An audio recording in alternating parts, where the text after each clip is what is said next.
Hello, I am Dixie Ann Black. My new book is called Just Chasing the Sun. It is a unique collection of short stories and poems. The short stories are largely nonfiction, written from my travels all over the world. And then the book ends with some fictional stories. But in between each short story are 5 poems. And the poems are related initially to the stories and then move on off into other avenues. I really hope you'll enjoy it. I intend to read for you an excerpt from the first story, Fairy Glen Safari. This was written after my trip to Cape Town, South Africa, and it is a real account of a safari that a friend and I took when we were in Cape Town. So this is an excerpt from Fairy Glen Safari. 15 of us climbed into the military-style tractor as our ranger guide began his introductions. Keep your arms and legs inside the vehicle and do not stand up unless I instruct you to do so. There's an 80% chance we will be charged by a rhino. An elephant can tip the vehicle and a lion will climb on it. Sitting in the very front, I had an intimate view of the handsome face that delivered the ominous news. But it was the indemnity clause, releasing the tour company from liability, that flashed across my mind. I had signed it casually and quickly, without a sense of danger. Now I wondered if this dark, swarthy man, with his charming accent and GQ good looks, would be the last thing I would see. God's got jokes, I thought. The ranger refused to carry a weapon, saying it made him look incompetent. Now let's see, incompetent or dead? I could live with a little incompetence, I thought. But he was not privy to my thoughts, so we moved on. As we headed into the bush, I looked more closely at the only thing that stood between me and death. I had climbed up quickly and excitedly into the tractor.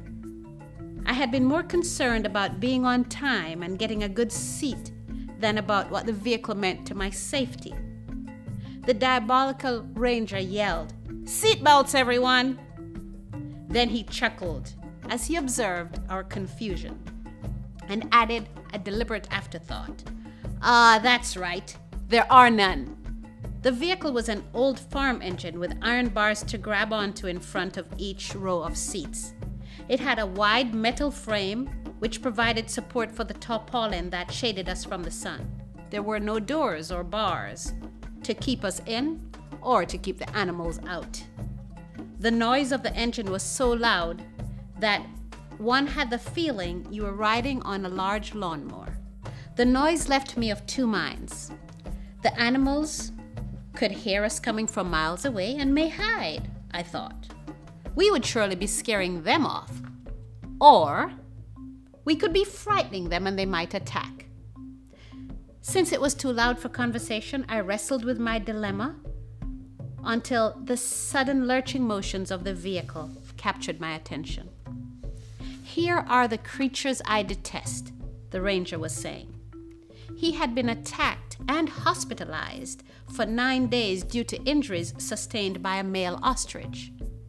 His broken ribs, punctured lungs, and various wounds from the bird's beak had healed. It was obvious from his aggressive lunges with the vehicle towards the birds that he had not forgiven the beasts. Nonetheless, his professionalism prevailed, and he provided us with fascinating information. An ostrich's brain is the size of a pea. Its egg is equal to 24 chicken eggs. The egg is able to withstand 120 kilograms of pressure.